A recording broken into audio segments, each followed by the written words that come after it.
हिंदू धर्मामध्ये नद्यांना अनन्यसाधारण महत्त्व आहे. भीमा, कृष्णा, वेण्णा, कोयना, गंगा, यमुना, जमुना, सरस्वती, वेगवेगळ्या नद्या बघायला गेलो तर जवळजवळ नद्यांना सगळ्या देवींची नावं आहेत आणि नदीला पवित्र असं मानलं गेलेलं आहे. तुम्ही कोणताही विधी करता त्या विधीनंतर जे काही राहतं ते तुम्ही नदीमध्ये अर्पण करता. बऱ्याचशा वेळेला नदीला पवित्र देखील मानलं गेलेलं आहे.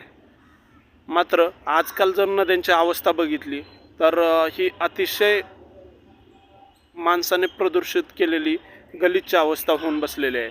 अतिक्रमण करणं, त्याच्यानंतर कचरा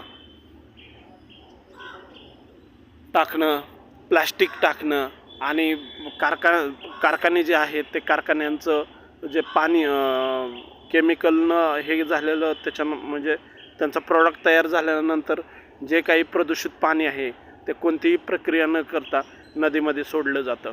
परिणामी असं होतं की एकेकाळी भारताच्या स्वच्छ, सुंदर आणि पवित्र अशा नद्या ह्या प्रदूषित बनल्या गेलेल्या आहेत. त्याच्यानंतर बऱ्याचशा प्रोजेक्ट असतील, बऱ्याचशासाठी पूल केले जातात.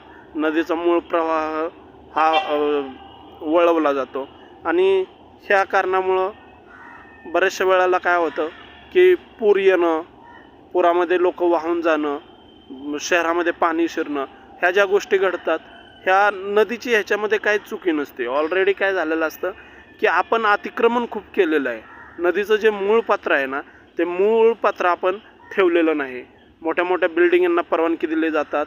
मोठे मोठे अधिकारी भ्रष्टाचार करून त्या ठिकाणी परवानगी देतात. नॅशनल ग्रीन ट्रिब्युनलसारखी इतकी चांगली संस्था आहे, हरित संस्था, मात्र पर्यावरणाच्या दृष्टीने ते जे निर्णय आहेत ते निर्णय खूप कमी दिले जातात. पर्यावरणासारखं मंत्रालय आहे, मिनिस्ट्री आहे आपल्याकडे, एन्व्हायरमेंट मिनिस्ट्री म्हणून पर्यावरण मंत्रालय, पण ते देखील कुठं लक्ष देतात. म्हणजे इतक्या पर्यावरण मंत्रालय असेल, नॅशनल ग्रीन ट्रिब्युनल असेल किंवा उच्च न्यायालय असेल, विविध संस्था असतील, इतके हे असताना पण लोक अतिक्रमण करतात. त्या अतिक्रमणांना परवाना दिला जातो, ते नियमित करून घेतले जातात आणि अशामुळं काय होतं, ज्यावेळेस पावसाळा असेल त्यावेळेस पावसाळ्यामध्ये पाऊस पडल्यानंतर नदीच्या मूळ पात्रामध्ये जेवढं पाणी आहे तेवढंच पाणी येतं. मात्र हे अतिक्रमण झाल्यामुळं ते पाणी कुठं शहरात शिरतं, कुणाचे कुटुंब वाहून जातात, अशा बऱ्याचशा समस्या उद्भवतात. त्यामुळं नदीमध्ये अतिक्रमण करू नका, गहाण कचरा राडारोडा टाकू नका.